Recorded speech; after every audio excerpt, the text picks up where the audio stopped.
everybody, it's Quinn, aka Samo. I am back at my sheet shop and I am working a wasp.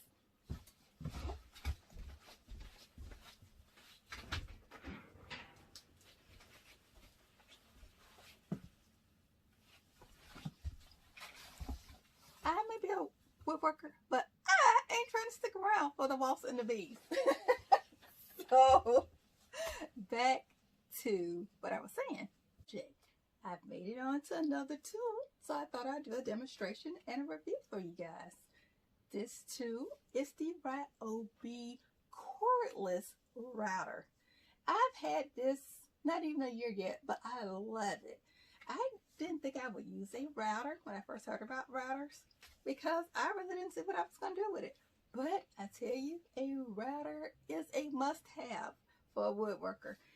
This allows me to create designs in my wood. So there are different types of routers. This one is a fixed router because the length that I set this bit to is going to stay that length throughout me passing it along the wood. But there are plunge routers where you can kind of freestyle and create designs in your wood. I have another router that's a bigger one than this one, but I bought a routing table last year and it fits in there, so it's installed in there. And I don't have it with me today because it's at my dad's. My dad helps me to make my wig racks that I sell in my Etsy store and my Amazon stores because my orders have increased over time and I have a full-time job, so I don't have time to make all of those. So he has helped me out with that, and he keeps that over there because he wanted to add extra designs into those wig racks to help take them to the next level. I do have another handheld router. It is a corded one, and I got it from Harbor Freight. It's not a Ryobi, but I will show it to you guys. And I used it a lot, maybe on the go or with other projects. And this is it. It has a couple pieces with it, but I tell you, it has a straight bit in it, and I use it a lot when I'm dealing with metal. So the last thing I use this for is to adjust my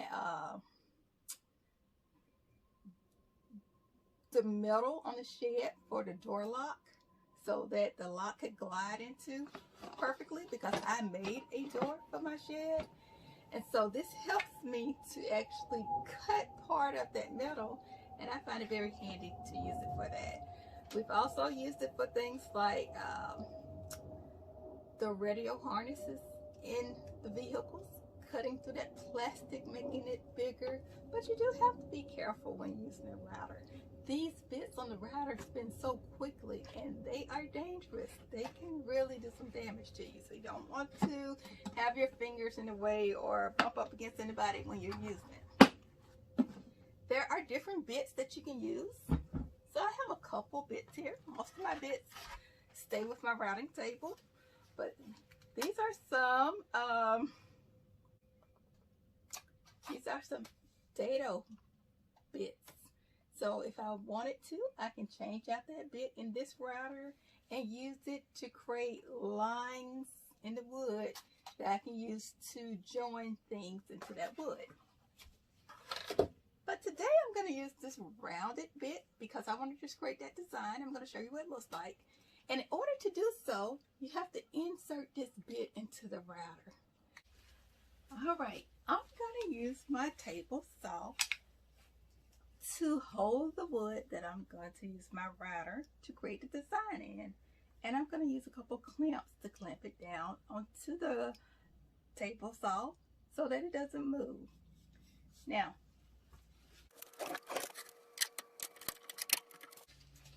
clamps are a must-have when you have a shop and you're especially working by yourself, or I would say not even have a shop. You need your clamps because a lot of times you need the wood held in position while you work with it. Even when I'm drilling or I'm screwing screws into the wood, I use my clamps. I use my clamps to help create a dead man lift so that it holds the wood on one side while I hold the wood on the other side and screw it in so that everything's level. So when I'm working with decks, I use those clamps a lot. So must have for any woodworker. Any DIY person, I think, can use clamps. And these clamps I got from Aldi. I really like them, and they were not expensive. You can find a good deal at Aldi a lot of times on your tools and your screws. So let me go ahead and grab my router, and then I'm going to use it, and we'll look and see how the design turns out. All right, there's the on-off switch just right here, and it only goes 2 ways, on and off.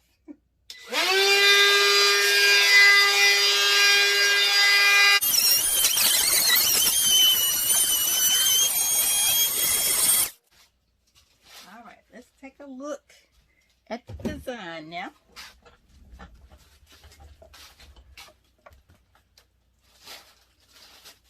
Now I'll go ahead and unclamp it.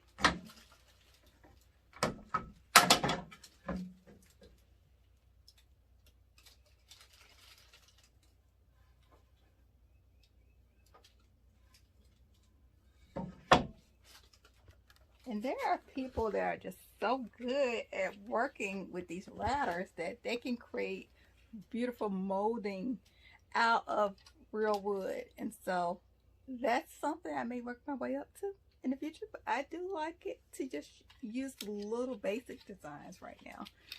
So that's how the router works. Let me get it set up so I can show you how to change your bit next. All right, so the bit is out, and now I'm going to put the bit back in, because I'm just going to use the same bit over and over again.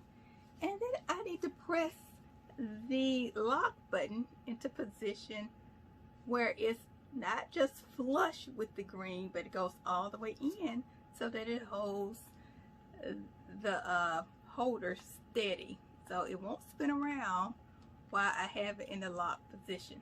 So now I need to use my wrench to tighten it up and ready to go. So I'm going to do that next, and I will be back. Alright, so I got that bit out, and now you can put in your new bit, but I'm going to just use the same one. I was just demonstrating how to remove it. I'm going to put it back in the holder, and it did spin around a little, I just saw. So I want to make sure that my button goes all the way in and locks it where it's going to be held in position. So I need to work on it. Let me get it lined up. There we go. So now the button goes almost all the way into the router there, and it's holding it in position, but it only just spins just slightly. So now I can use my wrench to tighten it up. So I'm going to do that next, and then I'll be right back. All right, I got my bit tightened back in there, and I just want to stress this is so important, because the first time I used a router, I was working in my shop, which was in the garage in my house, and I did not have the router bit in there tightly. So as soon as I turned it on, it flew up in the air, and it went all the way across my garage. So that's very dangerous, because this blade, not the blade, the bit spins so fast that it can really do some damage to a person. So since that happened to me, I like to make sure that it's tight as I use my wrench to tighten it up, and then I will be ready to turn it on. But now I need to get it back in position, so I need to open the latch back up and just use my knob to wind it on down into position. So I'm winding the guard down. It's moving down, and there is a ruler here. It's just showing me some information, so I can go off that if I want to. But I like to look at the top of the router bit, because I just eyeball it to the place where I want it. All right, I got it where I want it. I closed the latch, and then I'm going to test it, because I had to use a different wrench than the one that I normally use with my bits. So I need to make sure that it's on good. I felt it when I did it, but I just want to make sure. And to test this, I'm going to put on my full face mask. So give me just a second. All right, I'm back. I'm going to point this thing away from me, and I will turn it on.